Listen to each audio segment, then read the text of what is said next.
Welcome to the Wednesday Warrior, sponsored by Power Card Games and Comics, where we talk about comics weekly comics.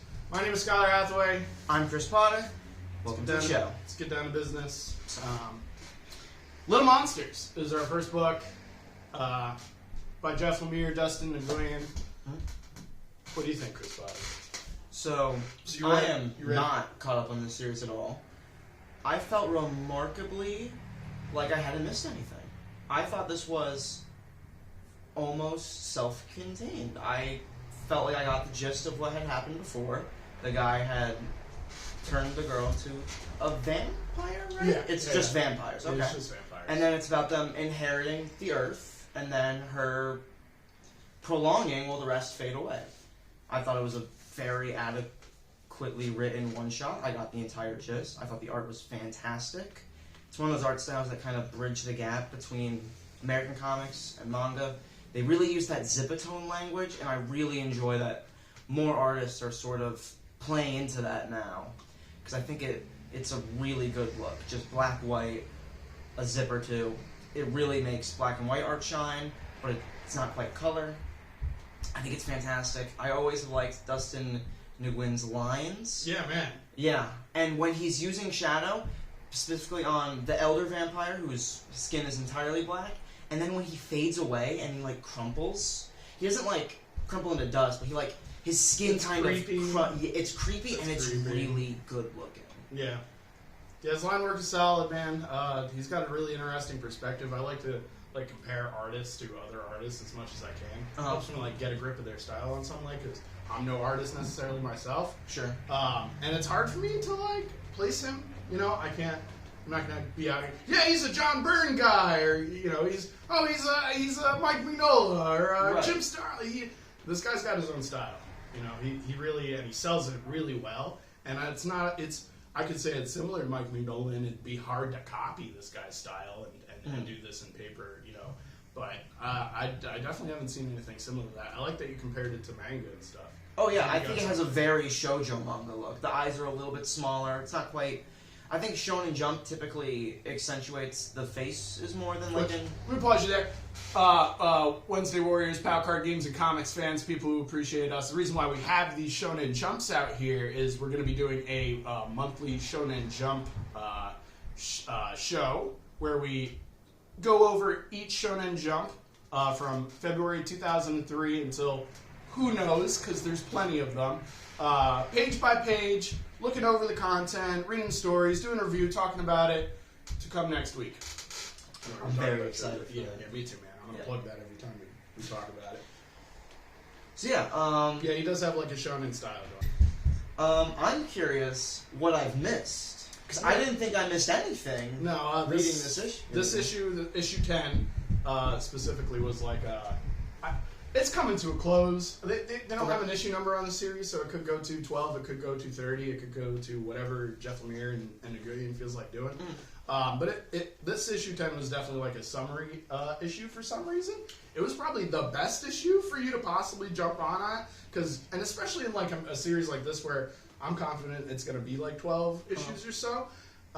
It's a jumping point 2 issues before the end is really strange for a comic book. Yeah. And usually by that time they're busy wrapping this thing up, which I'm sure you could tell that there was some form of wrapping up going on. It's the story so far is coming to some sort of closure, because they've been building up these kids are vampires. Why are they vampires? What are they doing? They're not eating people. They're eating other things. And then eventually shit hits the fan and they start eating humans. And not to spoil the whole story, you should go read Little Monsters. But yeah, it was a perfect issue for you to jump on at. Funny enough, hopefully they go for more than 2 issues, you get something out of it. Yeah, I would definitely check out the series again. I thought it was very good. Yeah, it was solid. I'm a little biased. I like Jeff Lemire to begin with. He's done a lot of stuff that I've enjoyed. Moon Knight in particular, off the top of my head. Justice League Dark stuff. A whole bunch. I could go on and on. But dude, he's worked with Dustin Nguyen 3 times at this point. This is the 3rd time that they've gotten together and done this kind of Yeah, stuff. they just did the Robin and Batman mini, right? And Ascender and Descender and probably something else I'm not even thinking of. So these guys have been working together constantly for a long time. So when they go and do a book like this, they probably talked about it. They probably really look forward to doing the book, and they know each other's like pros and cons and ups and downs, so they can deliver something that looks as great as this book actually looked. Which it seems like you really enjoyed the artistic portion of it. I thought it was great. And it's really cool when a comic book can be both good at writing and concept, and then also good at artistic concept and art on the page. So I think this thing really is impressive, not to oversell it. But the one of the things I wanted to bring up is the child's perspective in it. I think is really interesting. They have these kids that are immortal, and one of the main kids, his name is Romika. They call him Romy, and he's an artist of some level. And they have this like city at the end of forever, which I think is a great concept because they are going to live forever because they're child vampires. And this kid has been drawing for 100 to 1,000 years, something like that. But his drawings are not evolving to any standards that we can tell. It's mostly like Crayola kind of kids drawings and stuff like that, like things you'd expect out of like a 9 to like 10-year-old or 8 to 10-year-old or what have you. And I think there's a point to that, because these kids are kind of stuck at the age that they're at, and I feel like they're trying to sell that in the art even by telling you that yeah, he's lived all these lives, but he hasn't been able to grow out of this child form up to and including the art that he's putting out being so childish as well. Because I mean, you draw, Chris. I do a little bit. You know that with practice comes perfection, not necessarily perfection. Right. But, you know, you hone your skills. And this dude is drawing, and I can't identify some of the stuff he's drawing.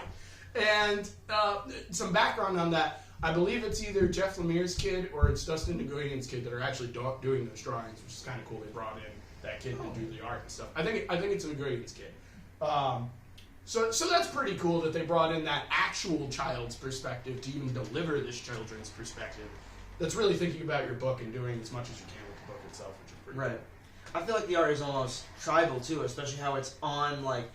He's not drawing on paper, he's drawing on the buildings of this lost city. Yeah. There's pages, there's a whole almost splash page. I don't think it's quite a splash page, but it's just a couple of ruined buildings, and it's covered in different colored, green, orange, blue, weird interpretive suns and animals, and like it's really like you said, it really fits in that child angle of the character, and it blends well with his style somehow, right? Like you didn't realize that it was a kid until I said it was a kid, and then it becomes immediately believable because of the art that it was looking at. But Nguyen like weaves that into the background of the city so well on the buildings and what have you that it doesn't. It looks natural somehow, even though it's meant to stand out. The whole book is basically black and white. The only thing that's really in color are these children's drawings and stuff. And the other thing, speaking of it being in black and white, that I found interesting is I've associated Nguyen with watercolors, and I thought it was very interesting that instead of going for a gray ink wash or just a gray watercolor, he went for the Zipatone. Yeah. I think it's just different. I think it's just moving in that horror language, that sort of that makes sense. instead of like his DC Fantasy. work or something. Yeah, I'm more Fantasy. familiar with his DC stuff, and that's definitely going for almost not childish, but Fantastical. fantastical. Yeah. All right. I think we nailed that one on the head, man. And that's a great book. We'd suggest you pick it up. Little Monsters 10. Jeff Lemire and Dustin Nguyen. Moving right along, we got Batman issue 132. We both have the same cover because I don't want to pay DC another $1 for their cardstock stuff I'm not that into. 132. I always go and reread issues before I read the new issue. And just to like summarize what's happening in Batman, because it's super relevant. Bruce is in another reality, to the best of our knowledge. He got shot there by this bat robot thing called Failsafe, and that's just where this story is. There's not a lot of background to be had. You're kind of thrown into the river a little bit and then expected to swim, but I couldn't be more happy to be thrown into a river by anybody but Chip Zdarsky. Gotta be honest. Well, what's nice, Chris, is this is a weekly show. So there will be so many comics on the show that there will be enough different stuff. And we made it a point to pick a Marvel and a DC book, and as well as a book that each of us wanted to do. In this case, Chris kind of liked all the books that we were doing, so I kind of picked one, and then I'm claiming Batman as his pick, because he's the real Zdarsky fan. I love Zdarsky. This man loves Zdarsky. I haven't read a bad book by this man. I think he's so talented. I think his art is very good, too. I think it's crazy he even is a competent artist. Yeah. With how good he is as a writer, I think we're in a good age of writer-artists, and the fact that Chip Zdarsky almost isn't one of them, because he's not outputting a lot, but if we get to it, public domain is also fantastic. But my co-host isn't reading that, so I don't think we will, but he is outputting a writer-artist book, and I think he's doing a really good job. And I think because he's a writer-artist, he's able to panel to his artists very well, and kind of let them sing more than other artists. Like, I don't think with Jorge Jimenez, he's ever needed to do that, because even when, like, Snyder's another good writer, but even on that, Jimenez was ballparking some of those panels. I think there's some all-time classic images from every book Jorge Jimenez has written. I can't tell you the amount of times I see a CBR article about, like, nothing to do with comics. There'll be a movie thing, and there will be a Jimenez image of Superman, the one where he's sitting on the clouds, evocative of the Frank Whiteley image. Yeah. I've seen that image so many times. This isn't Jorge Jimenez, however, so I'm going to move on past him. Wow, he does the cover. And the cover's good. So, Mike Hawthorne is doing fill-ins on this issue. Well, let's continue on Chip Zdarsky for Okay. a second there. I didn't realize he was drawing public domain. Oh, yeah. I think it looks very... Chip isn't my favorite artist. I think it's more exceptional that he can do it well. No, I'm just impressed that this man is writing and drawing a book, and then he's also... Practically a monthly on top of doing two other monthlies He's that also he's writing Batman, writing Daredevil. I want to say there's another indie book that he's doing, that Stillwater, which is at its end, but still, water. And like, there's probably like one or two books that we're even missing that he is doing over at like DC or Marvel, and he's doing the backups in Batman on top of that. So he's not just writing Batman; he's also writing a smaller story in the back of Batman at the same time. So that's a lot. You know, that's enough for one writer. In fact, to be doing the art on public domain on top of that, it's really taken me back for a moment. I hadn't realized that was going on. That book's on issue like 8 or 9 or something. It's pretty deep, right? It depends on where you're reading it, because that was one of the books he was publishing with Substack. So there is more out there, but it also is being published by Image at like, I think it's on 5. Okay. I could be wrong about that, but it's on like 5. So Image is republishing it, basically. They're publishing a print edition. Right, okay. So it's on issue 5. Not too early for you to go to your local comic shop and pick it up. Sorry, moving on. Batman 132. Chris, I like where you're going, actually. My first note is on Mike Hawthorne and Adrian Di Benedetto. Yeah, so when he was doing fill-ins for Daredevil, I think this is something we'll talk about later, but fill-ins on Daredevil are criminally... They have such a hard time, because Chichetto is so good. He's so fucking good. Wednesday Warrior fans, there's literally a note on this page over here that says, where is it? So something along the lines of, like, I feel bad. Oh, Chichetto makes his fill-ins look bad. So he's not doing that on purpose or anything, but, like, me and Chris did not talk about this beforehand, and I took notes, and we came down to the same conclusion. So what we're trying to say is we almost feel bad for Mike Hawthorne when he's against... But then you go and let him shine somewhere else, right? And he was working with Chip on Daredevil, so it makes sense that Chip probably had something to do with bringing him over to Batman. Right, and I don't think Hawthorne was working for DC. I think Chip wanted Mike Hawthorne, which I wouldn't have fathomed at the start. Because I didn't like his work. I wouldn't say I didn't like his work on Daredevil. I would say it was overshadowed by the other work on... Especially when in the same issue... Hawthorne will be drawing, like, the prison plot line, and Chichetto will be drawing the Elektra all the plot cool line. stuff! All the cool shit, and they're in the same issue. Even if Chichetto was drawing the boring shit, I would still be like, poor Hawthorne. Yeah. He's drawing these cool action scenes, and I still like Chichetto's work more. Yeah, it's I rough. feel so bad. It's rough. And Even then, the cover. I would look at the cover and be like, why can't the book look like this? Yeah. But with this, I think Hawthorne really is doing good stuff. It's not just Hawthorne. Adrian DiBenedetto is somebody that me and Chris have actually met in person. We both have artwork from this man. You've got a page, I've got a page. We know him more for his Marvel artwork. And he did a Daredevil miniseries with Chip in the midst of King in Black. And that series was pretty good. He's got a page out of it. Okay. And so it's interesting to see that not only are we under the impression that Zdarsky brought Mike Hawthorne in, but I'm further under the impression that Zdarsky brought in Adrian DiBenedetto for the similar reasons that he's also worked with him before and is very capable. What I find interesting about both of these guys is DiBenedetto, what I've seen, is penciling, maybe even inking his own stuff. Mike Hawthorne, same thing. So they've got like a penciler inker over another penciler inker here, which can make for some interesting stuff. What I thought was, I read 131, and I didn't think that I didn't love the art in that issue, and I think that's a portion because, similar to Mark Cicchetto, we were coming out of Jorge Jimenez stuff, and again, Chris loves Jorge Jimenez more than I do, but I like Jorge Jimenez. I will never say anything negative about that guy's stuff, I don't think. So, just to go to this, which is very different arts, like, I'd say that Jorge probably lays into the digital thing pretty hard, but he utilizes the heck out of it. Then this Mike Hawthorne, Adrian DiBenedetto, they look like they're drawing on some paper. They look like they're putting down some damn lines. Now in the 131, I thought it was kind of rough, but in a way that's welcome because that story was about Bruce coming into a new world and living through a rough situation.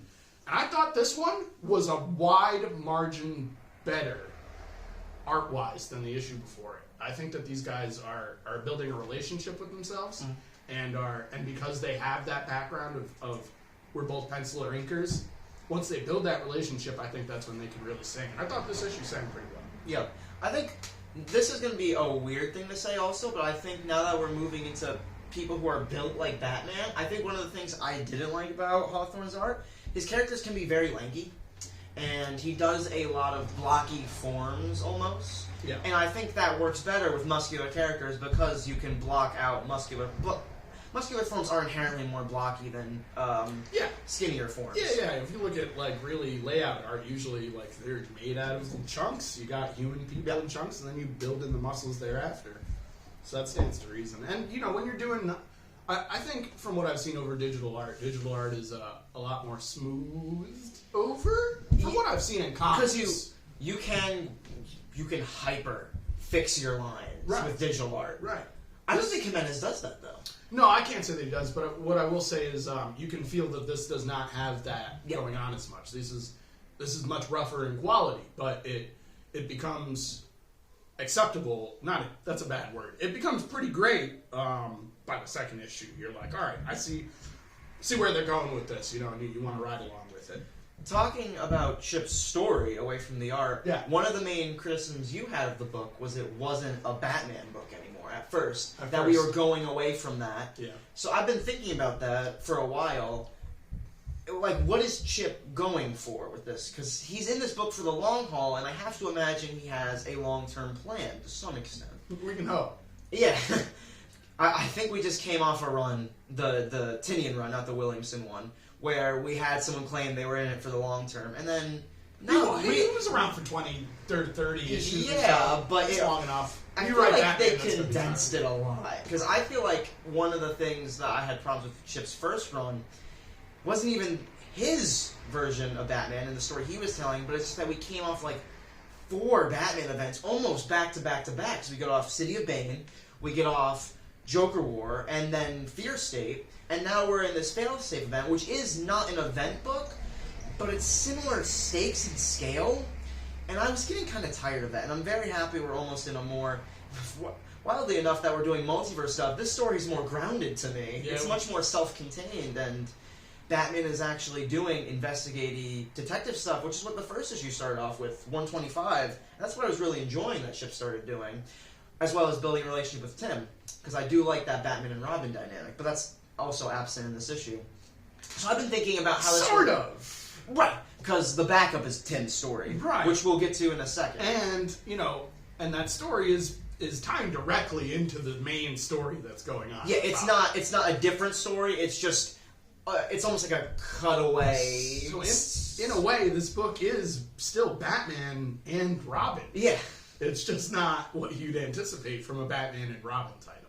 But what I was bringing to is thinking about Chip's second arc on Daredevil, with how this relates to it. No devils, only fear. Was it? It's no gods, only devils. I think that's what it's called. Okay. But that's the arc where Matt is just not Daredevil at all for like 5 issues. Oh, okay. And how he really uses that to start his and then reconstruction of Daredevil, because he's doing things other writers have done, but almost with a different version of the character that he has to build back up. And I think that's exactly what he's doing with Batman here.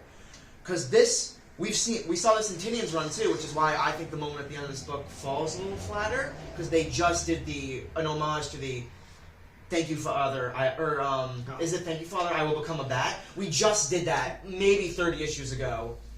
Not even. I think it was 99, so we're 33 issues removed from that. But like, Chip does end this issue reinventing Batman. After Batman has entered into this harsher world where he can be re-exposed to things.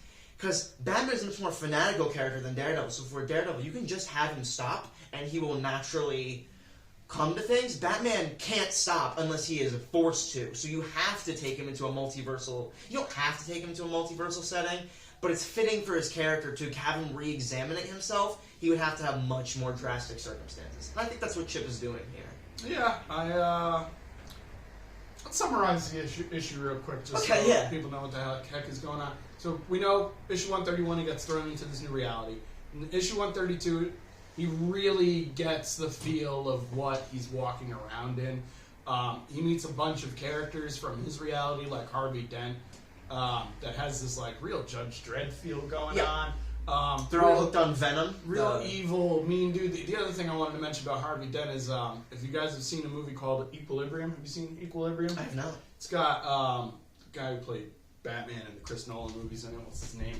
Christian Bale. Christian Bale. Yeah, Christian Bale's in Equilibrium and Equilibrium. And the movie's about the society is really different, and there are these police that are meant to go around and basically cancel culture literally. They will find books, art, things of that nature, claim it, bring it back to the government, destroy it, and everybody has to live under this equilibrium, that they all have to be the same. It's very communist, I guess, in that way, or on some level. The movie's really interesting. It's really dark.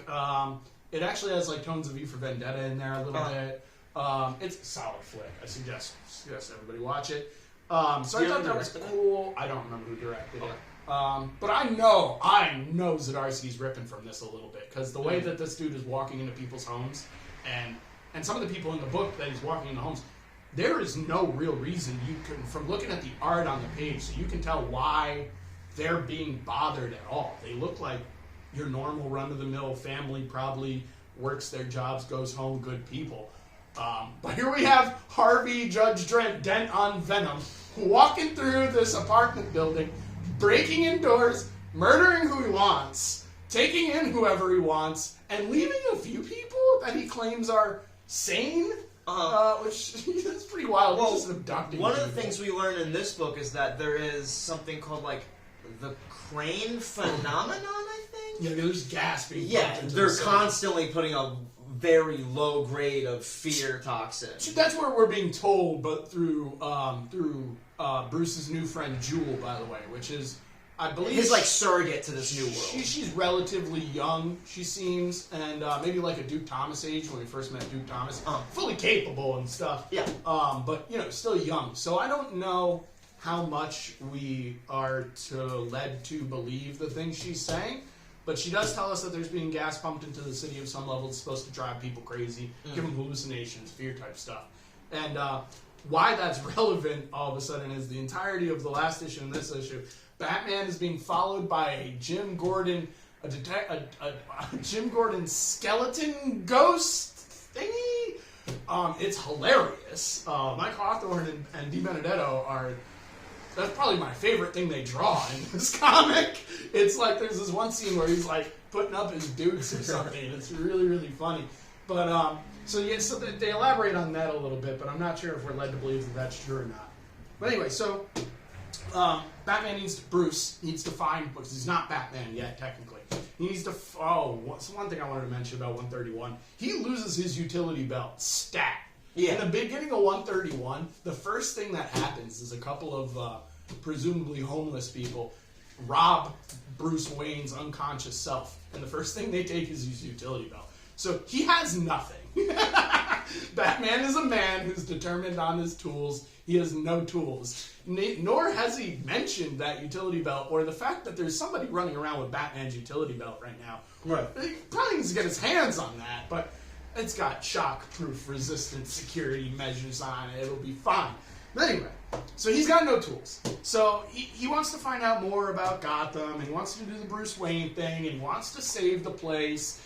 And so how's he going to do that? Okay, well, let me figure out what the bad element is. So he figures out that there's this dude. He's kind of taking over what would be the Wayne legacy in this town. His name is Halliday. So he finds out that this Halliday guy is doing what Wayne was doing. And so he feels like he needs to go and talk to this Halliday guy, maybe to try and convince him to kind of do a better job in Gotham or something. Not quite sure. It seems like Bruce just wants to get involved as soon as possible, because this is not the Gotham that he wants. This is worse than what he was dealing with. There is no Batman of our knowledge. There is no Bruce Wayne of our knowledge. We're under the impression, we're led to believe that he's dead, and that he was the social worker. Yeah. Which I think is great, man. Poor Bruce Wayne got the bad stick. He should have been a social. We should be reading a comic about a social worker. Would be very interesting, but I could see that being fit. I wonder if Chip is going to try to establish what the change was that made Bruce a social worker. Or if he's just saying, literally, the same moment where his father gets gunned down the alleyway, instead of going, I'm going to fuck these guys up, I'm going to help these people. Because that could be as far as the change is, but, you know, was Thomas and Martha Wayne alive longer? They're definitely dead now. Just probably. Alfred, there's a bit at the beginning where we see Alfred and Leslie Thompson, and they're both under the belief that both Bruce, Thomas, and Martha are dead. They're also a thing we're led to believe. Which is, yeah, they've been doing that a lot. Which is, coincidentally, so I'd say that Chris's favorite writer in comics at the moment is probably Zdarsky. Mine's Tom Taylor. The other guy who did that recently is Tom Taylor in the DC's book. Yeah. And I was all about it, so great minds think alike or something. Anyway, so all right, so Bruce shows up to this party, this gala that they're having, and I'm surprised he doesn't use his Matches Malone persona. He chooses to impersonate a rich man, so it makes more sense. Matches is more of a street kind of figure. And he impersonates a real person that presumably exists in this real world. No, he makes him up. He's like, I'm a guy from Metropolis. I don't remember what his business was, but he was making up a dumb backstory. Yeah. He didn't pull that from anything. There's no internet. I think they even say that. No, they do say there is no internet. So he comes up with this name. I wrote it down here somewhere. It's like Wilson Texlon. Okay. Texlon is not a believable last name to me, but all right, not going to touch that one. Doesn't really matter too much. But yeah, so he goes in. He's Wilson Texlon. He goes into this party. He's Bruce Wayne, so he can get in, no problem. He knows how to be a rich guy, no problem. He gets into the party, and the first person he meets is Selina Kyle, and she's all dressed in some beautiful red dress thing that you can see is done very well by Jimenez on the cover of this. But she's also got this scar on the side of her face that we don't really understand, or we don't know why she's got it. But in any case, she calls out Bruce immediately, and that's because he's been not necessarily doing things very smart. In the issue prior, he was trying to save some people from a burning building, I believe, or maybe it was even in this issue. And there are cameras. If there's no internet here, there are cameras everywhere in Gotham, and everybody knows that Bruce Wayne is alive again. And most of the people that are concerned about that are the rich for some reason. And so whoever's in charge of Harvey Dent, that we're led to believe is a guy named Red Mask, sends a bunch of people to go and find Bruce Wayne, and Red Mask is in cahoots with Selina Kyle on some level, and so Selina Kyle knows that Bruce Wayne's being looked for, so it's not that hard to see through a mustache, which is basically all Bruce did. So she calls him out. You want to take the rest of the issue from here, Chris? Sure. As Bruce is escaping, he runs into a couple alternate universe versions of characters. There's like a I think they all work for the police force, or were they Selena Kyle's personal henchman? I think they work for Red Mask or something. Okay. It was a version of Punchline, who all she does is punch the ground, and I thought that was kind of funny. He notices Punchline immediately, and if there's one thing I'm going to say about the art in this book, I did not notice that was Punchline. He had to call it out, yeah. Doesn't look anything like the Punchline we know. The only discernible feature was that she, in fact, like Chris said, she took a line to punch into the ground as she arrives, which is not something we know about the normal Punchline. And then, furthermore, like a panel later, she gets referred to as a different name altogether. Why that's even Punchline? I guess Chip is just trying to play ball. Yeah. Chip, I think we're going to talk about this later, but Chip seems to actually be a pretty collaborative writer, despite my belief that he doesn't, or at least hadn't, up to when he started writing comics, be caught up with a lot of modern comics. It seems like he's reading comics now. Yeah, and he plays ball with all the ones that interact with him. Or tries. Yes. The guys. But he runs into Killer Croc, Punchline, and then we learn what's the Halliday he's a dead set real, like he's Joker without the makeup and longer hair. He immediately pins that's Joker. Probably. I feel like Batman would know. It's probably Joker. Yeah. We're led to believe. Which, are they doing a White Knight thing, or are we being shown that, like... Because we also learn Red Mask isn't just an antagonistic force. He is Gotham's most affluent person. He is the person... Because Arkham is the institution of Gotham. And I don't just mean a mental institution. I mean it is what the city's almost built around. Mm-hmm. It's the only place where this fear toxin isn't administered. Almost... They don't say half the city, but it's implied a lot of the city is locked up in Arkham for the most minor things. Yeah. If not, no. And then he controls the police, as well as seemingly the rich. So this is the guy. This is the guy. And Halliday's either, we're led to believe, maybe he's not the villain, but like putting Joker, we're either doing a White Knight spin, or we're getting led to believe Halliday isn't what he seems. Yeah. In addition to that, Killer Croc gets taken down by a remedial bomb that Bruce Wayne puts together in all of 5 seconds in like 2 panels with a match. I thought that was great. Yeah, I wanted to make sure I pointed that out. We're I almost love at the end Batman of the being allowed to... I think it's fun when he doesn't have all his tools, so he has to improvise. I think that's some of the most fun Batman stuff. Yeah, improvisational Batman. Even though it was a little silly, the scene where Batman is falling from space, I think is fun because of that same element. Yeah. Which they refer to in this issue. So after he takes down Killer Croc, he also tries to leave this building after fighting Selena Kyle. She catches him, so he doesn't quite fall a building's length, but he falls a long way. Yeah. And unlike falling from space, where he was mostly able to immediately get back to it, he is fucked up. And immediately tries to help people, because that's what Chip is really leaning on. Batman as a protector. Well, he falls, she catches him, she lets him go again? Or he escapes? Something like that, and he falls into a building, the top of a building, breaks the building, he falls through the building, and there's a bunch of art in it. Well, obviously there's a bunch of art. There's a bunch of things written. There's like graffiti on the building on 2 or 3 of the panels that he's falling through. And all of the graffiti are a bunch of names from Batman's history of artists and writers. Oh shit, I didn't even pick up on that. Yeah, some of the names that are on there are Dick Sprang, Norm Brayfogle, Frank Miller, Mazzucchelli, even though it's just M-A-Z-Z, you know what he's talking about. Like Capullo, Lee. It's like 2 or 3 panels because you see him about to fall into the building. There's graffiti on the outside of the building. He falls through the building, so there's graffiti on the inside of the building, and then they switch the panel one more view, so you see so there might be 20 names. There are people that have worked on Batman, mostly artists. And I love that when they do that kind of thing in Batman. I think that's another sign for a Batman comic. You know, throwing names as like streets and like the names of buildings of the people that have worked on this book before. It's kind of like a comic person's way of paying homage to the people that came before you and stuff. And man, the issue almost ends right there. He like Chris said, he gets up and there's somebody is about to be mugged or something, and he goes and oh man, there's a panel right before the book is about to end that that looked like it was on page 20. It was the last panel on page 20. It was these brick windows, and the brick windows, you could see the brick lining of the windows, but you couldn't see the brick on the outside of the building because it was all shaded out dark. Yeah.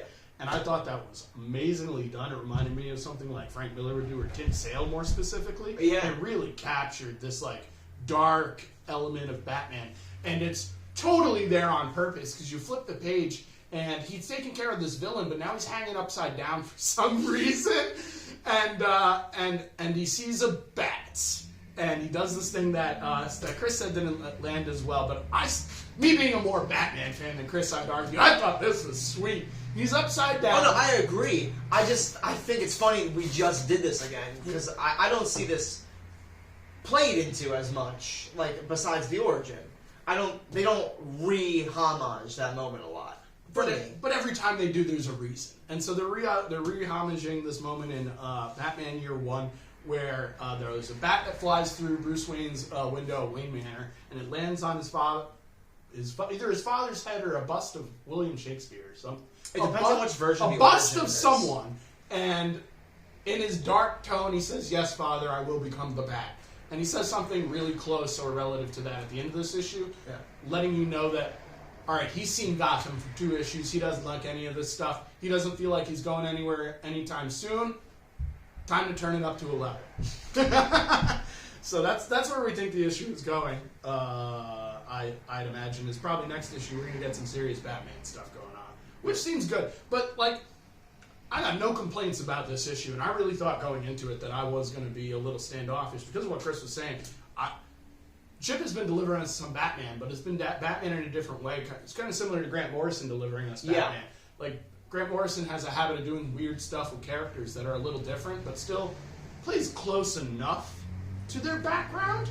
And he tries Chip's doing that a lot, almost constantly, and it's good. Yeah.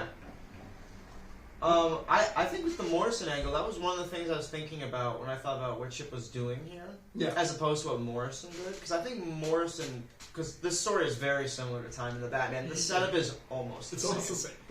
And before it was the Zerna and R stuff, which is also great. Time in the Batman, I think, is a way of mythologizing Batman, and I don't think that's what this is. I think this is Chip rebuilding his Batman that he's going to go into this run with, making him maybe a little more, I don't even want to say socially conscious. Batman's always been socially conscious, but maybe more, just adding some background to Batman. Yeah. Furthering the character, pushing. He's almost doing another origin. Maybe even making him a better father on some level, because yeah, there's a good line in this book where Batman is talking about, what's the character's name? Jewel. He's talking about how Jewel reminds him of Dick and Jason, and he cooks Jewel breakfast. I think it's just eggs, but Jewel really likes these eggs, and Batman has a line where he's like, "Age is making me sentimental, I miss the boys." Yeah. And I thought that was a really nice line. Yeah, and he gives a nod to Alfred for teaching him cooking. Yeah, and runs into Alfred. Really important in this book that we didn't include in the summary is he does run into Alfred at the party, at the Rich Gala thing, and it takes him aback for a hot second, and that's, I think, the reason why he gets sent out that window is because he took a moment to see Alfred. Alfred stared right back at him, too, and they had a moment for a second across the room, and then Bruce gets sent out a window. Pretty cool. But you got anything to add to Batman? I don't think so, no. All right, cool. All right, I'm going to talk about the Tim Drake backup story. So the Tim Drake's backup story started in issue 131, the issue before the issue we're talking about. And honestly, man, I like the story just as much as the main story, if not more than the main story. And I've been not enjoying Tim Drake stuff for like maybe a couple of years now. So going to this Tim Drake thing, the artist is great. I wrote it down. I think it's Miguel Mendoza. Sometimes one of the main things I noticed about with him, sometimes when he's drawing superhero eyes, it gives me a real Frank Miller vibe. Because Frank Miller almost draws like these trapezoid eyes sometimes when he's doing like Daredevil work. He kind of fades away from it when we get to Dark Knight Returns, but he does still do it. Where instead of like the triangle eyes for like the silhouetted superhero eyes, he would do like a trapezoid. Which I got no complaints about. No. I'm just saying that's like a stylistic thing I thought was cool. Yeah. I saw the Frank Miller in it, even though it doesn't look like Frank Miller at all. No. But it's just one of those stylistic things. Yeah. Whether or not that's where it comes from, that's what it reminded me of. And so we clearly like the art on this. Yeah. He's done some Robin art before this. That was good. He worked with Joshua Williamson, and he did. He's done some more DC work. He's been around, so he's not brand new to this stuff. And I bet that Zdarsky, similar to the guys that he has on the main book, he probably went and sourced this guy and was like, "Hey, you want to do this story with me?" And again, Zdarsky being that I also do art, he really knows the language of communicating to his artists very well. Yeah. This story has a back plot that has something to do with Toyman that we're not completely sure where it's going. That's probably the most confusing thing about the story. Toyman made the gun. The gun that sent Batman, the one that right. Failsafe ultimately uses to send Batman to this alternate reality. Right. Toyman made it. Right. So, which we don't know why at first or where that's going. Yeah. So we're led to believe that he killed himself, first of all, in the issue prior, and that he's turning a bunch of people into toys, or sending them, since we know that gun sent Batman to another reality, he's sending these people to another reality and turning and pulling toys from that reality back to replace these people in our reality. Very strange stuff, especially for Toyman. Not normal Toyman stuff. Yeah. And then, so it's really fun though. The art is really colorful and fun because it's a story similar to, is based around toys and stuff. And John Kent is, not John.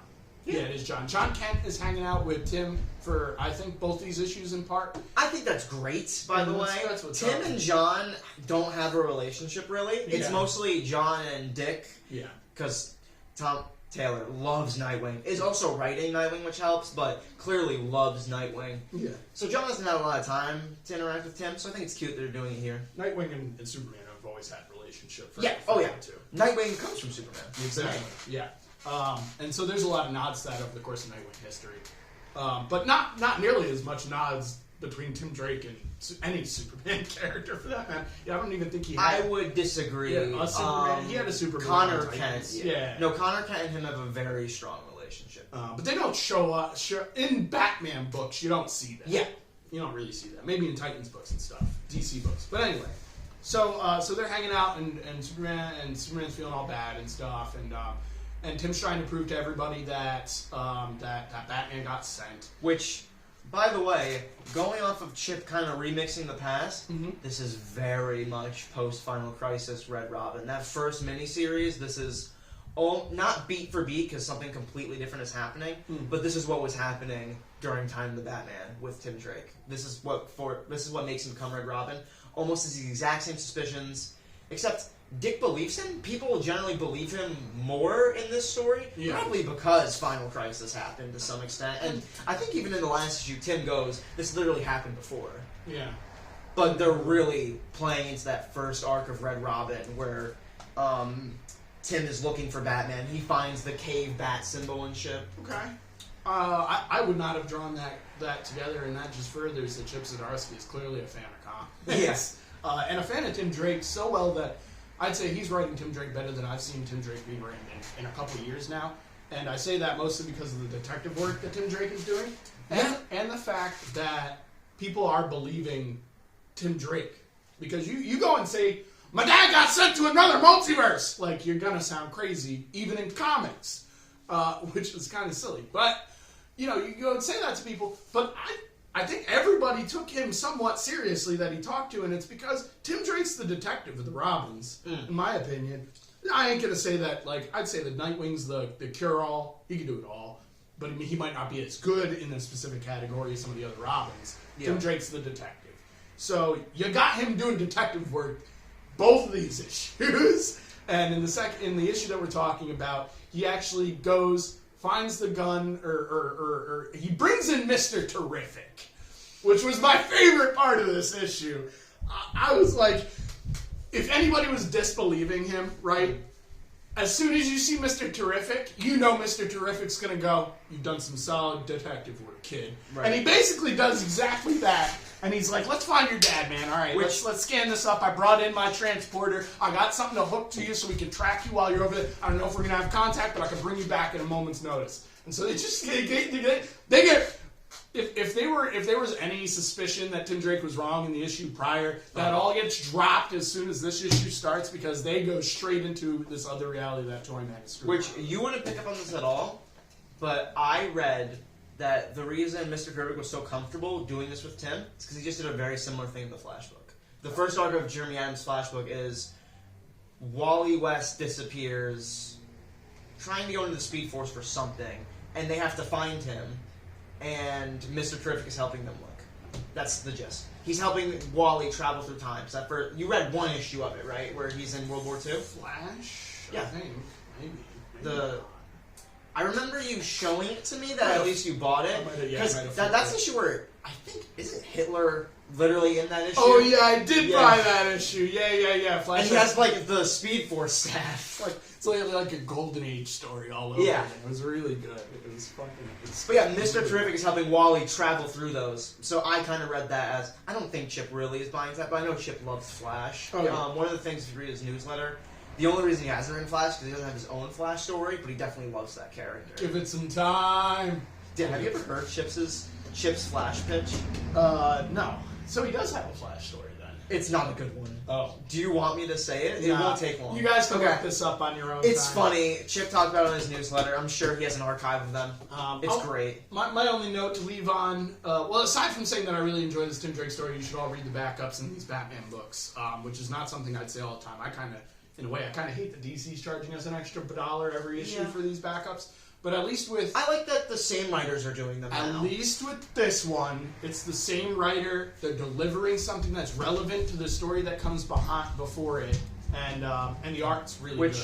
Yeah, man. That story was... The Tim Drake backups are totally worth reading. My only note on that story was, I love Mr. Terrific. But here in bold, is that Mr. Terrific shining more now than he has in a decade. Oh, yeah.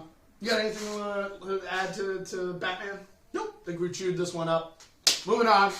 Alright, this is the first time that me and Chris are going to differ a little bit. We have different covers. Oh, shit! I got me the Liber Mejo one. He got his can you show me that one? I can't. Yeah, sure. Oh, shit. I'm going to botch this guy's name. It's D... Hold on. I wrote it down. Carmine Di Gian Domenico.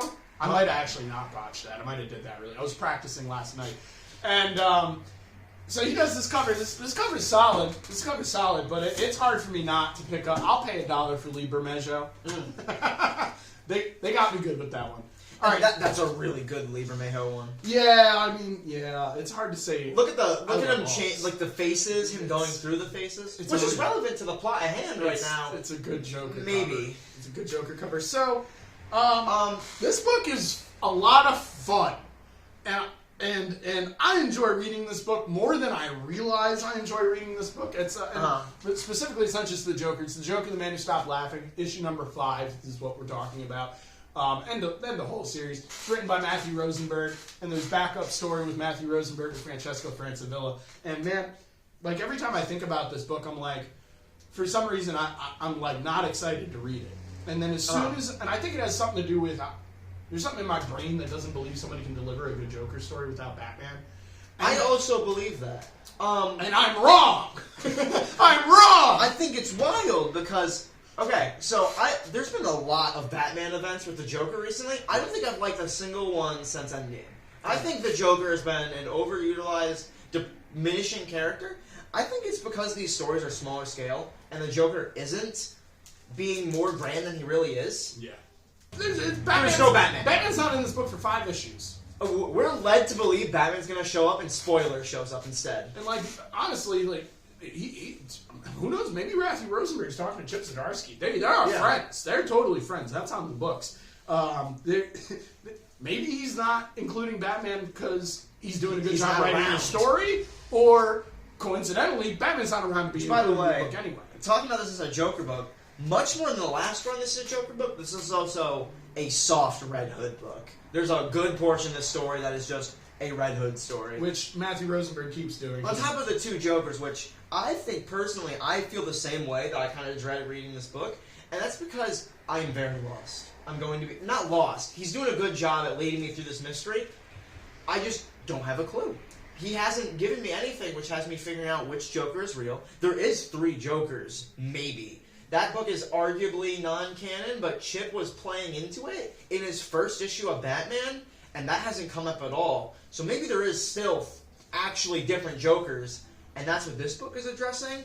But they're also really playing into the idea that one of them is a fake. And I thought we were finally going to get the reveal at the end of this book, but then it turns out to not only be Clayface is the other Joker, but the other Joker is also still around and didn't show up. And that's the only thing I think I didn't like in this book, was that they gave us the interaction between these two Jokers for the first time. I think first meetings are very important. I think that is a landshed moment in the story. Maybe we should summarize this book before. Sure, I am jumping the gun. I definitely jumped the gun with Batman. And furthermore, I want to go back to your comment about Red Hood. Okay. Matthew Rosenberg has done this before. There's a book called Task Force Z out there. It's called Task Force Z. It's not Red Hood and the Task Force Z. It's not Red Hood, Suicide Squad. It's just called Task Force Z. And it's more or less about a bunch of Arkham Asylum people that died during a Batman event that are now being utilized as zombies for a war that Harvey Dent is trying to wage against someone else. The story is kind of confusing, but it's a lot of fun. Just like, no, it's 12 issues, it's wrapped up real neat. Very good book. It's very similar to The Joker in the way that you don't necessarily know where the story's going for at least 5 or 6 issues, but he keeps you entertained. And that's important in comics. One of the things I think... Not done with my Red Hood thing. That book is more of a Red Hood book than it is anything else. Because Red Hood is leading the Task Force Z, and he's the main character, and he's the only one that talks to Harvey Dent the way Harvey Dent probably should be talked to in the entire book. He's trying to put him in his place, and Harvey's not having it. So there's a lot of love from Rosenberg for Red Hood, and what is weird and inconsistent is Red Hood was trying to, redeem himself on some level in Task Force Z. Okay. He was, trying to... It wasn't just Task Force Z, by the way. Talking about the Chip Zdarsky angle, have you ever read his, what was the anthology Batman? Gotham Knights? Because he did a story in that anthology Batman book called Cheer, which is now collected just the Zdarsky parts. That's the only part worth reading, I'm going to, in my personal opinion. Rosenberg did some stuff, and that's where that starts. So that's why, again, that's where he started this Red Hood redemption train. Him moving past the need to use guns. It was part of a really good Zdarsky Batman story. Probably his audition for this, the Batman book we just talked about, called Cheer. I really recommend that book. It has Eddie Barrows on art. Okay. It's fantastic. But that's where he started this. And Zdarsky. We're really walking it back in this book. He doesn't kill anyone, but he has the full intention to. And if Red Hood is going to kill anyone, it would be the Joker. I think that's not out of character, but what has been out of character is how he has been kind of treating people, I think. How he treats Killer Moth in this issue, I thought was really strange with how they've been taking this character. Not bad, just strange. Also, I'm not reading Task Force Z. I have no idea where the relationship between Stephanie and Red Hood came from. Give us some background. Task Force Z ends with nobody liking Red Hood. Batman was trying to tell him to stop doing what he was doing. The whole 12 issues, he wasn't listening. But he was trying to redeem himself, and now Matthew Rosenberg is writing him as not trying to redeem himself at all. There's been no Red Hood content between these two books. Spoiler, at the end of that book, came to him as his only friend. Okay. And was like, I see what you're doing, I respect what you're doing, I like what you're doing, keep doing it. And basically got the thumbs up from Spoiler and I like what Spoiler's gone through some shit. So I can see Spoiler sympathizing, empathizing with Jason Todd. Mm-hmm. But that essentially gets thrown out the window. This dude is not trying to redeem himself at all anymore. And I don't know if it's because of bad writing. I don't know if it's because of inconsistent writing. I'm more of a fan of thinking that two things are going on here. Okay. Joker makes Red Hood feel turned up like nobody else. And the other thing that's going on is there might have been something in between these books that we just haven't been given yet. Sure. I would not be surprised if Rosenberg delivers us something like that later in this book that tells us Red Hood recently went through some more crap that really drove him, further off the deep end than he usually does. And one of the other things I don't think Rosenberg has addressed yet was the inciting incident of the book, which made Joker leave Gotham. I think at the time it was implied it was just on a whim. He's going on vacation, which is a Joker thing to do. Yeah, but he went on vacation to take over San Francisco, right?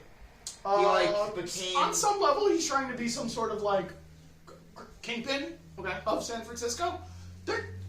For 5 issues, they have not developed that storyline at all. It's mostly irrelevant. All we need to know... It's mostly about the second Joker that's in that first issue. All we need to know is the Joker's not supposed to be in Gotham, but because he's in San Francisco.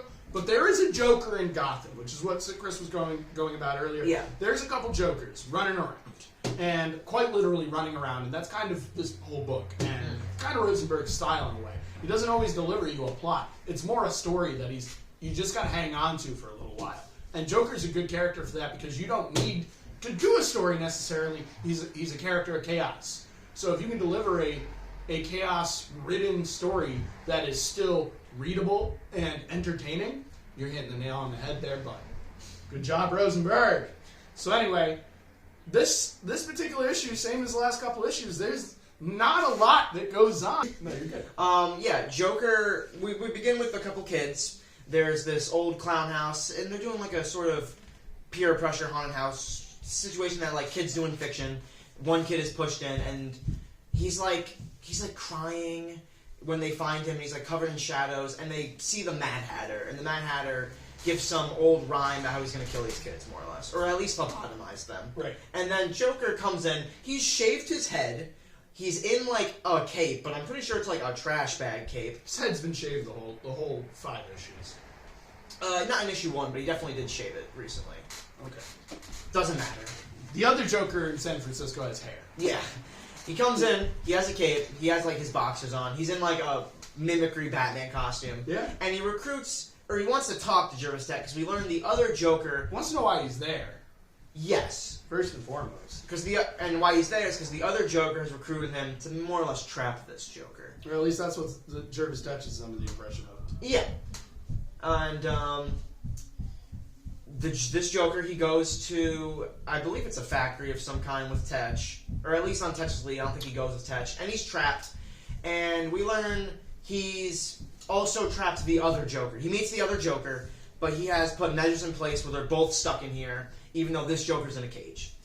He's put in a comically, it's a zoo cage, more or less. A cartoon zoo cage. Mm-hmm. And he has this water squirter gun, and he's interacting with this other Joker. And they're kind of trying to figure out each other, because both think they're impersonating the other.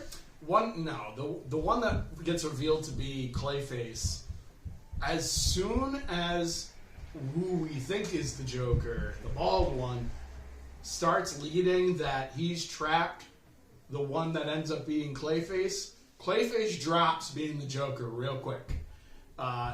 He's still using that voice, and you can read it in the lettering is very good in this, by the way. Whoever's doing the lettering there is doing a great job. There's a bunch of examples of that in this issue. As soon as the bald Joker traps or makes the other dude believe that he's being trapped, that dude starts freaking out. he doesn't. And the Joker doesn't freak out. The Joker would be like, oh, I'm trapped. And also... I'm going to sit down, right? He kind of underestimates this Joker in a way the Joker wouldn't, because he pulls out this water gun, and this Joker immediately is like, oh, it's a gag. You're fucking with me. Clayface Joker thinks that the water gun is a gag. And it is a gag. But it's a much practical funnier. gag. Much funnier. It's a practical gag, because it's what he uses to A, escape, and B, spray acid on the other Joker. It's got acid. Yeah. It melts through metal for some reason. It's Joker acid. So yeah, right. So we find out that the acid melts through Clayface real quick. We find out that there's it permanently melts through him. By the way, we got some clay residue that looks like poop on the ground. Also when we see him at the end of the issue, he's still permanently scarred from the acid. I didn't notice that. That's pretty funny. I figured he might have sent one of his clay portions to go and do this. But no, it was literally Clayface, I guess, that almost got trapped. Hence why he was freaking out so much when the Joker the bald Joker, trapped him in there. And how does the Joker plot line end? And then he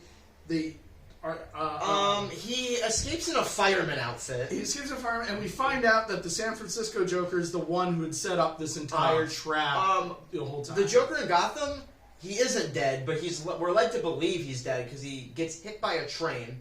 And the Red Hood... It's hard to tell if he gets hit by the train or goes onto the train. He's walking onto the tracks, the train comes, Clayface thinks he's dead. He could have jumped over the tracks, he could have jumped onto the tracks, he could have jumped onto the train. There's actually nothing to let us, the audience, believe that he's dead. There's only... And Clayface is he's no super intelligent person. He's also... I noticed the panel where Joker disappears. He's not even looking at him. He's on the ground, like, facing up in pain. Yeah. And then he's trying to get out of his deal with Joker, more or less, when he's calling him. Yeah. But the Red Hood plotline ends there. Red Hood doesn't do much in this issue. He just, again, antagonizes Killer Moth. And then he shoots the Joker, he shoots Clayface Joker in the face through a sewer grate, and then is arrested by the cops. He's antagonizing Killer Moth because he's looking for the Joker. And the Joker's been reaching out to all the old rogues trying to set up this trap. Killer Moth then lets people know that, the audience and Red Hood know that, and Killer Moth essentially gives us all the context that we need for this episode and what Red Hood needs to go and find the Joker. Red Hood, on his way, presumably, to go and find the Joker at this trap that's been set up for him, gets interrupted by... And again, lettering is meant to, on the panel, is meant to let us know that it might be Batman. Yeah. And then you turn the page to Spoiler, and Spoiler just tells him more or less, you stop what you're doing, you were doing good for a while there, what are you doing? Stop. I really like... I really like... Batman's gonna be mad. I like Red Hood's description, what Stephanie sounds like. Yeah. He says she's trying to sound like she's gurgling glass and coffee grains. Yeah, that lettering... When she's doing the Batman That lettering's really good. And she says then she must have nailed it, because that's probably what Batman sounds like anyway. I love Rosenberg's approach to this whole comic book. I think he's... Rosenberg's one of those guys maybe you have to get kind of used to the way he writes in a way, but if you can get accommodated to that, he's really going to entertain the heck out of you. And I got to give credit to the artist. The artist is delivering some pretty chaotic lines throughout the entirety of this book, all 5 issues, and he's doing. This is the Di Gianno Domenico guy. Carmine is his first name. A lot easier to say. And it's chaotic. It's chaotic lines. What are we reading, though? Joker. It's a chaotic book. Chaotic lines matching chaotic character in a chaotic book. I would mention chaotic colors, too, because he's doing these... There's shapes. There's not organic shapes, either. There are jagged shapes throughout this book that describe things... But also, they play into his line work a lot, the chaos of it, and it's great. I love it. His style, I think, takes some time to get used to because I was familiar with him first for Flash Rebirth. It's messy.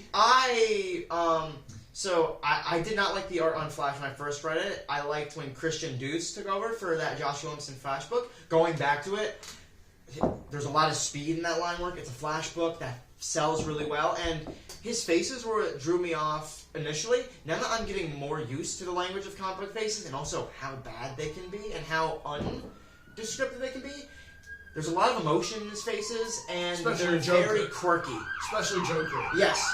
He has some great faces with Barry, too, which, that's a much less emotional character. Joker's inherently expressive. Yeah. And getting that out of a normal human like Barry Allen, also a reserved human. Barry Allen is supposed to be a very quiet person. It was really good. I've now come to really like his art. And his colorist, too. He uses a lot of unique colors on his artwork. Brighter colors. I think you could see it almost a little on this color. Where this main shadow, this is a pretty deep purple, even for coloring the shadows of the Joker. Not a gray, which I already like. I don't love when they use raw gray as a color. I think there's a little blue in this hair. This red really contrasts well with everything. It's a solid cover. I think there's a great teamwork going on. I think all the art in all these books is incredibly good. Yeah. I think there will be a point where we run into a book one of us likes that the art isn't as solid as we agree. Oh, for sure. But this is a very strong lineup today. For sure. And speaking about the art, my favorite page was actually a non-Joker page. It was this page, I wrote it down as page 13, is Gotham in the Snow.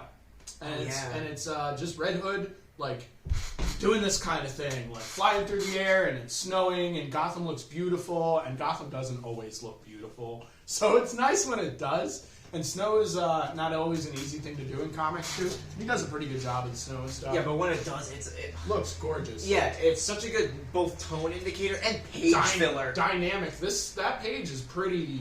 Like the lines are way less chaotic than when you got the Joker story going. Well, he's doing his big superhero splash page, even though it's Red Hood. It was like half a splash page, but yeah.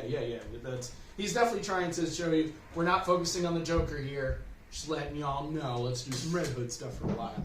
And then there was another page that I thought was cool, and this was a Red Hood thing. It was a transition though. And so was the snow. Actually, it was a transition page where you're handling Joker. You flip the page, and there's this there's words over a panel, and the words are Chinatown, but the panel is a tiki-looking mojito drink. So again, about the chaos, Chinatown. But he's drinking a Hawaiian beverage at this Chinatown bar. And then it turns out to be Firefly. Killer Moth. Killer Moth, whatever. One of those fire Batman villains. And then, Red Hood goes, menaces him, sticks him with a knife twice. And stuff. But it's funny because he's like, he pokes fun at the bar that he chooses to hang out at even. He's like, what are you doing at this shoddy bar in the middle of China? You're in Chinatown and you're in a Hawaiian themed bar. It's so random. What are you doing? But it fits the chaos of the book, which I thought was pretty cool. Also makes Killer Moth look more like a jackass. Like a because he didn't already! Yeah. Dressed up like a fucking moth. Yeah, it's pretty ridiculous. A multicolored moth too. His color scheme is green and purple. Yeah, those flame characters not my favorite. So I'm going to reiterate this. I think that Rosenberg's delivering us a great Red Hood, even though it is like a non-redeemed Red Hood. I still think he's delivering this character fine. Totally. So, I think now that we're almost done with this part of the book, I can say for certain the reason I'm reading this book, what sold me on this book, the backups. The backups are backup story amazing. So they're all self-contained. Oh yeah. Poking fun at Silver Age Con. I love the little gag where there will be to something that doesn't exist in the 300s. It'll be like War Stories issue 345. I think those are hilarious. I think Francesca Francavilla, oh my god, is one of the best. He's so one of the. Put him on anything. Put him on. You can drop more stuff. Put him on Yu-Gi-Oh. Throw him on Bleach. Get him on more things. Oh my god. I love his art. The shadows are so... I think one of the funniest things is actually his art, because his art is so moody and so well attuned to good horror, and it's these wacky-ass stories. This one in particular was about the Joker trying to go on a date with Giganta. Trying to woo Giganta throughout the entirety of the issue. Which I think is so funny, too. Hilarious. The Joker is such a... I don't want to say asexual outright, but a character who is not interested in romance at all, to some extent. Some people write him as pansexual, so it really depends on who's handling the character. And in this case, he is showing some interesting... Oh, yeah. 4 of the 5 issues have been him trying to go on a date with various women. Even before that, in this issue specifically, at the end of the main story in issue 5, one of the people that's helping the San Francisco Joker is a man, and the man is dressed up in some weird sexually looking get-up outfit, and Joker just happens to also just be in his swimsuit or underwear. So I think there's some... They're alluding to... He has things going on and that he doesn't talk about. I don't remember what Tom Scioli was talking about with the Batman Joker thing, but I imagine it was saying how it's queer-coded. It was sexual. So they've been doing this for a while, Joker... So, and Kevin Smith did something funny with Joker once in regards to hitting on Batman, too. So, there's... The judge is not out here. We ain't trying to identify Joker's sexuality. But our point is, he's hitting on some ladies that he should not be hitting on. But by the way, consistently. Talking about his sexuality, one of my favorite jokes in here was the Joker jokes, I have to go straight for Giganta. And the Jackie goes, I thought you were already straight. Which I don't even know what that means in that context, but it's funny. And then the Jackanapes joke was, he's talking about... I have to start paying my... Oh, I don't think I have to pay you guys anymore. And then Jackanapes goes, gorillas should be paid, and he was like, to forget I said anything. Yes, and I think that, and Francavilla doesn't do a whole lot on. I love that Joker's Gaggy and Jackanapes are in these stories too. Yeah. By the way, I don't know where they pulled them from, but I love Silver those Age characters. did That that. makes sense. That makes sense. Gaggy was in Three Jokers too. Okay. He was Joker's sidekick, kind of Harley Quinn, but a weird troll Harley Quinn. I read that book sidekick. once and I didn't love it, so I'm not surprised I'm forgetting a bunch of stuff about it. Yeah, that's fine. But yeah, Jackanapes and Gaggy are definitely one of the. They're so funny. They're great. This backup story is literally hilarious. I was sitting at the counter the other day, like reading this and laughing in front of all of our Yu-Gi-Oh players here at Power Card Games and Comics, and that's something I wanted to mention too. Is Rosenberg is delivering jokes consistently, not just in this.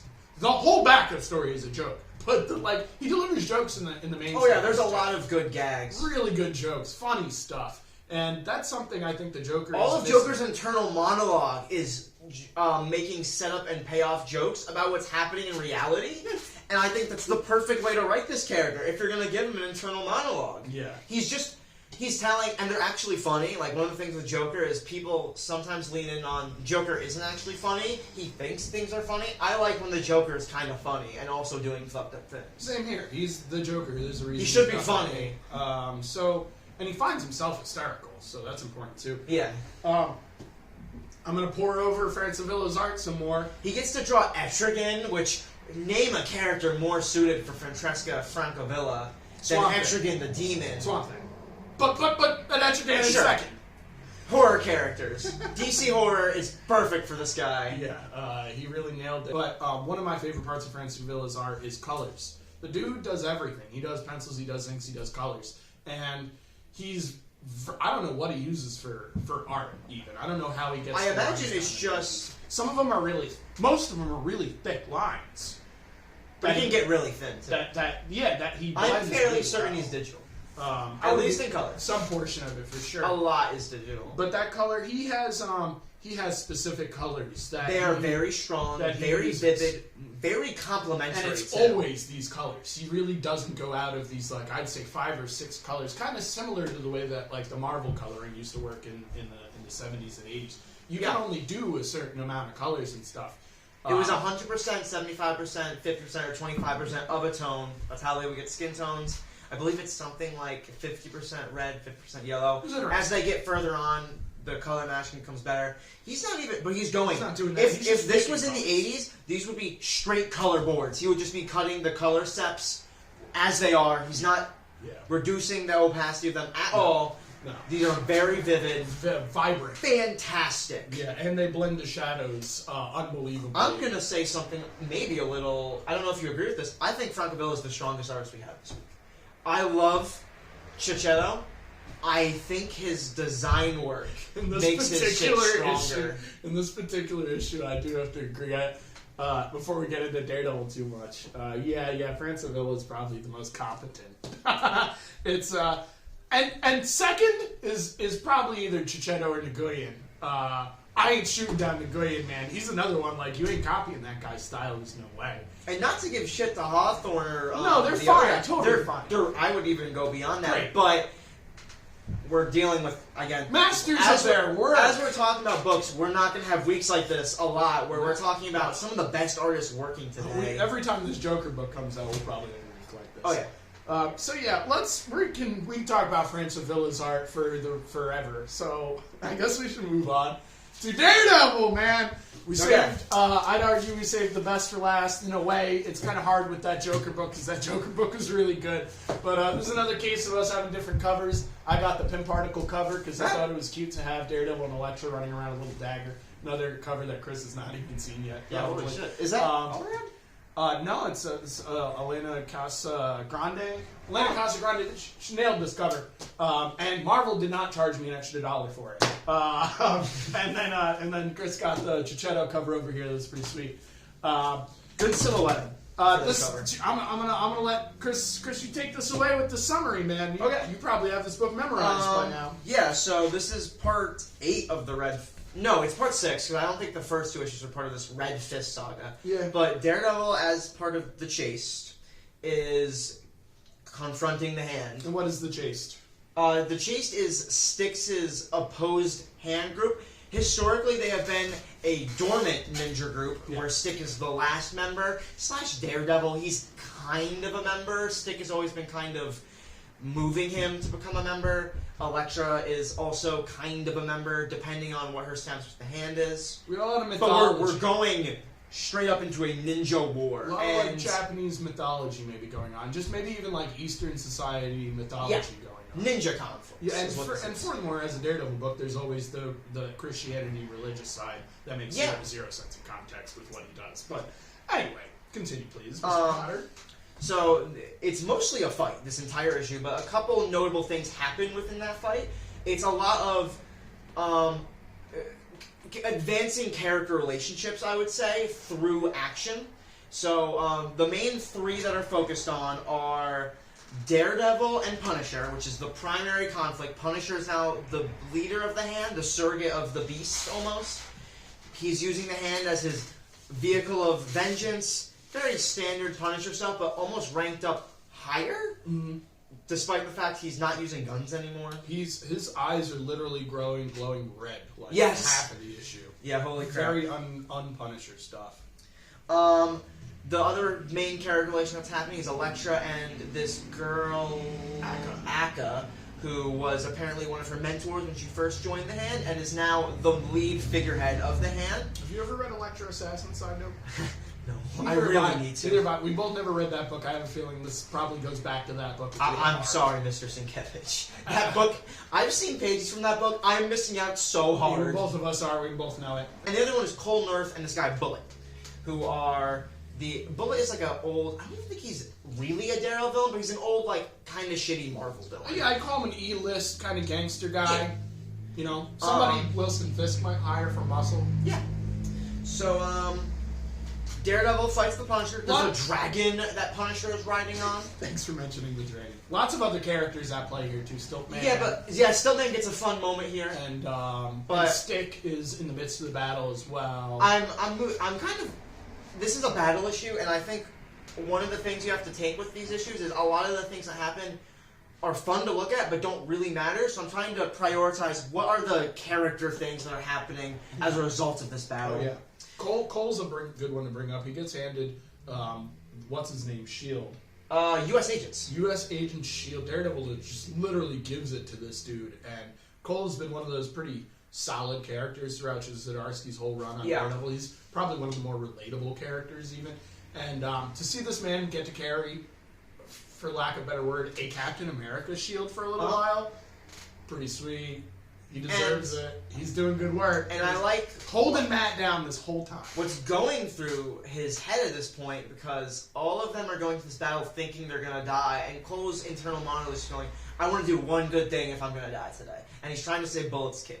And Matt kind of says the same thing in a way. He's like, you know, I could die doing this. Yeah, when he's falling and Stillman saves him, he's like, I'm ready. I fucked up Punisher a little bit. This is what I wanted to do with my life, though. And a thing we're kind of avoiding is we're building to one of these characters dying. There's two separate prophecies that are occurring. Yeah. The Stick and the Chaste think that in order to take down the hand, either the king or the queen, Matt and Elektra, one of them's going to have to die, and the hand is a separate prophecy that they're both going to die on a battlefield similar to this.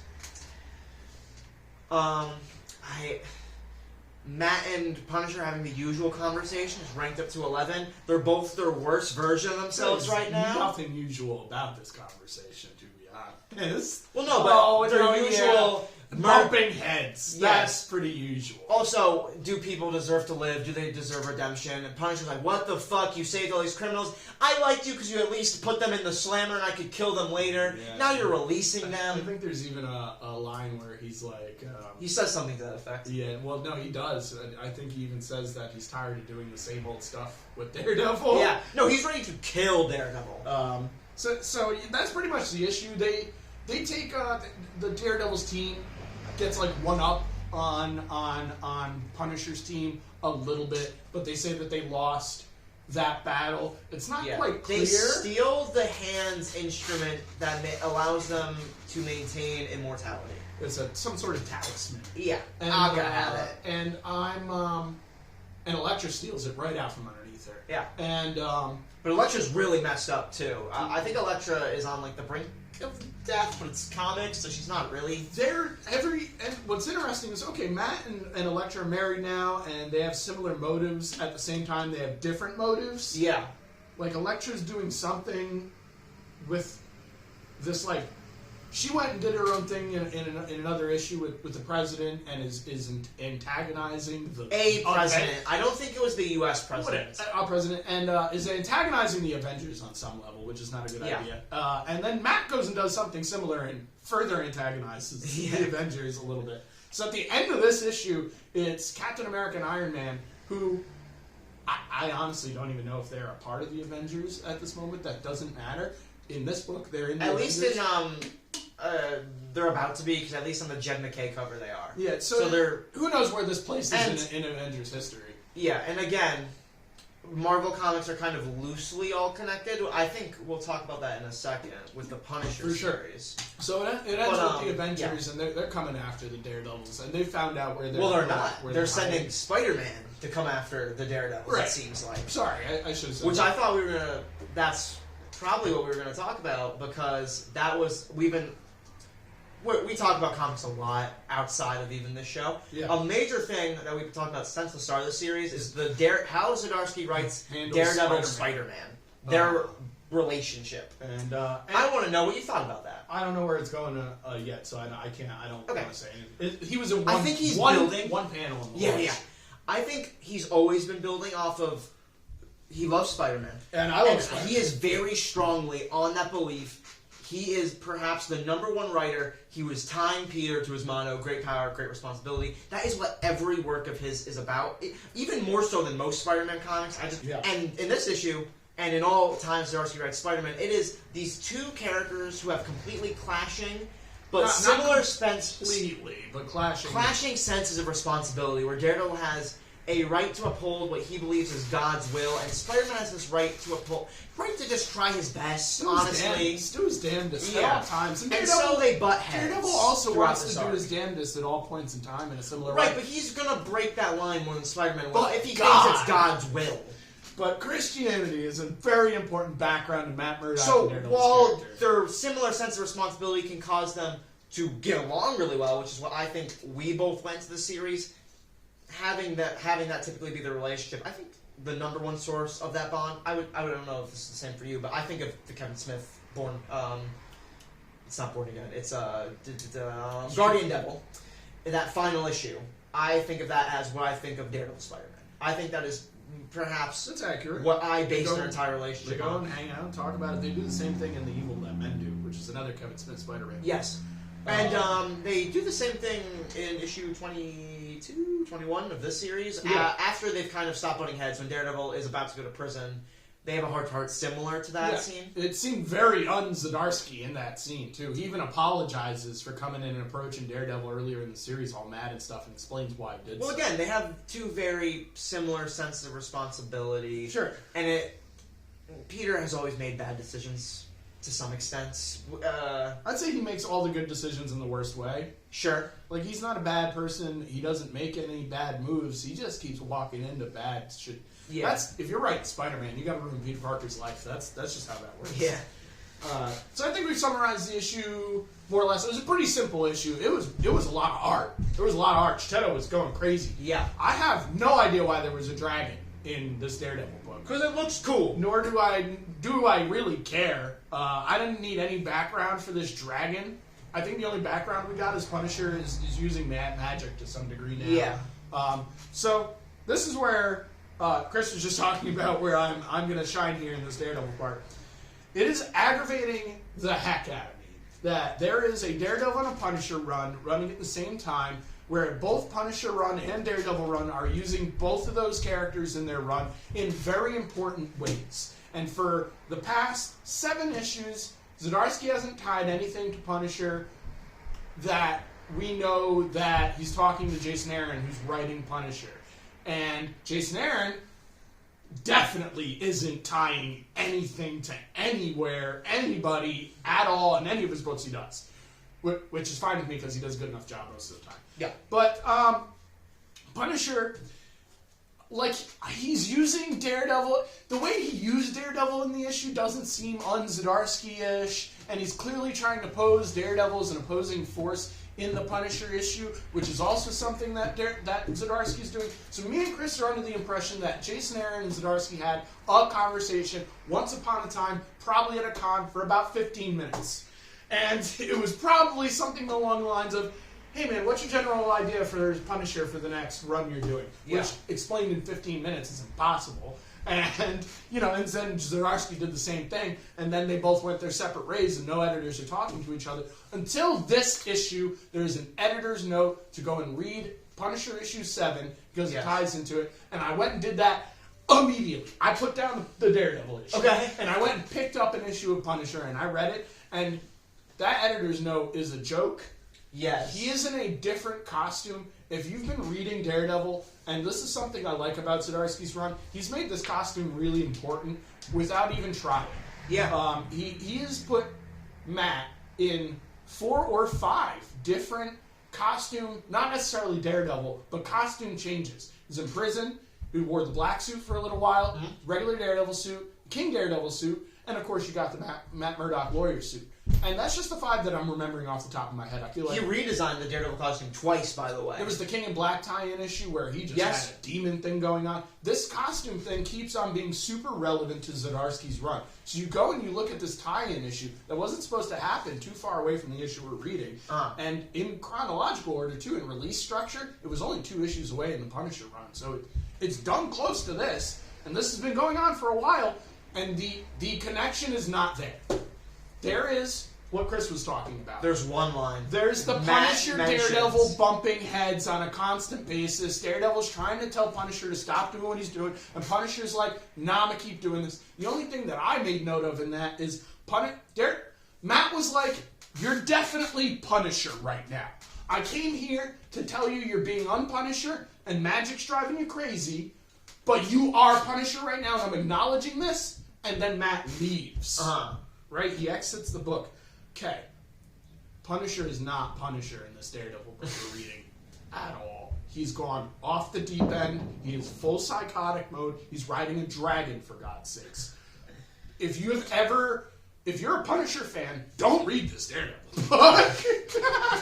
You're not going to get what you want out of Punisher in this Daredevil book. Right. But us as Chip Zdarsky fans are enjoying the heck out of And this. the Daredevil fans much more than Punisher. Not really a Punisher fan myself, so I'm enjoying this Punisher thing as well. You got anything to add to that? Kind of. There is not. It's not even an editor's. It might also be an editor's note, but Matt does also say that they had that fight, which is why outside of this conversation was like, Chip is playing ball with Jason Aaron, because he references that issue. He's like, we had this conversation. For sure. He's building off that. Meanwhile, Jason Aaron isn't building off of what. And who knows if that's he's Jason really Aaron's doing. fault or the editor's fault or Marvel's fault or Because what. Jason Aaron isn't. He's not immune to playing with what other people are doing. Because like even in Avengers, like when Donny Cates changed Thor's look, it's probably not a Jason Aaron thing more than an artist thing, but Thor did change to his Donny Cates costume. They made effort. All right, stuff that isn't. Just stuff that I got a note on. We haven't seen Fisk's son in like 7 issues. And I have no idea when we will. Because we're really leaning off all of that for now. And Mike is still alive. Yeah. I forget what even Mike issue that Murdock. happened, but Mike Murdock, Daredevil's twin brother who was magically created, because Mike Murdock was supposed to be like a persona Daredevil put on, but he was made real. It's complicated. He died. It's complicated. But he's not dead, because he's also not really real, but he's... I don't even remember what issue he came back in. Doesn't And he hasn't shown up either. And when will we? Because we're real... There's no Daredevil character that's in New York City. Stiltman. Oh, in New York City. Yeah. Cole North is here. I thought Cole North was going to be our connection to the New York City plotline. Foggy's even on this. Yeah, island. Foggy has powers. He's literally in a couple issues before he's running around I guess jumping off. Kirsten McDuffie is there if, like, he really needs a Daredevil character. So I thought that was interesting. Is Chip had spent 30-something. And I mean, What else I got? Chicharito. Yeah, we've already mentioned Chicharito makes his villains look bad. Yeah. Not out of his Poor guy. He's not even doing that bad a job. It's just Chicharito was way There too was good. one page in this issue I really didn't like that. I don't know why. It was like a bullet splash page where Bullet's like trying to hit somebody. I thought his figure work was a little weird on that, but it's not my place to be judging Mark Chicharito. Do you think this since this is kind of going off deep end here, Wednesday Warrior fans, but Chris, do you think this version of Daredevil would kill the Joker?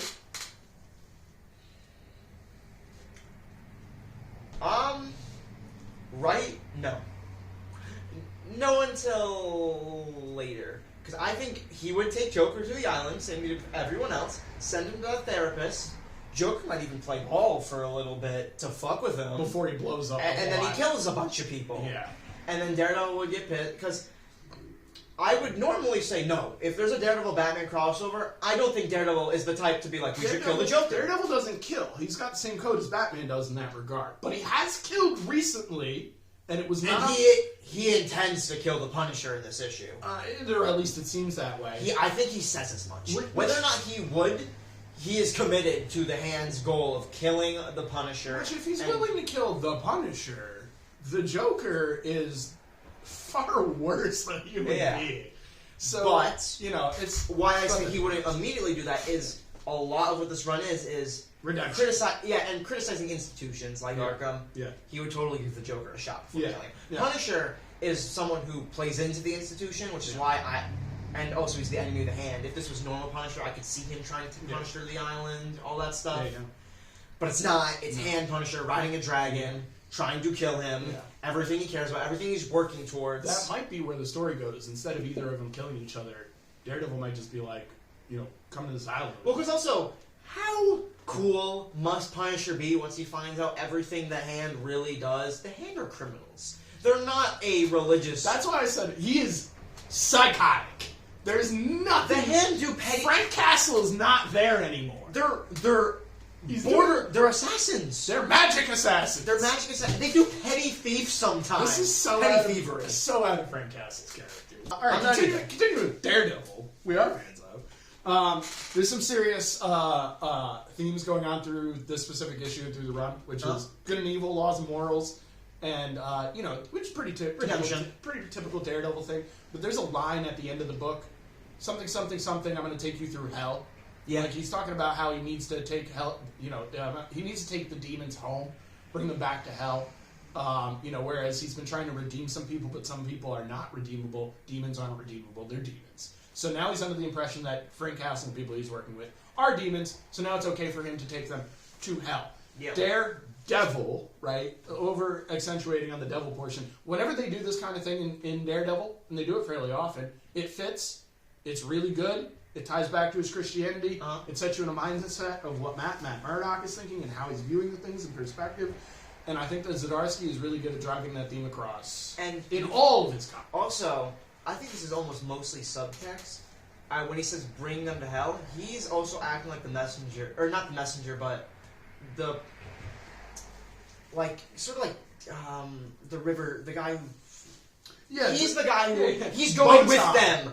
Botan from Yu Yu Oh my gosh. I fucking love Botan.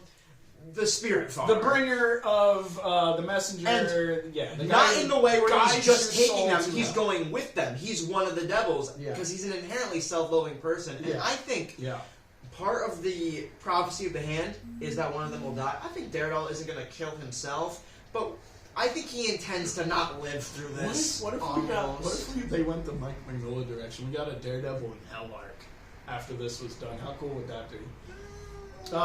What else we got? We tackled the Jason Aaron thing. Epic battle. That battle was pretty crazy. It lasted basically the entirety of the issue. Daredevil rides a dragon. Pretty sweet. Still believes in a Catholic God somehow.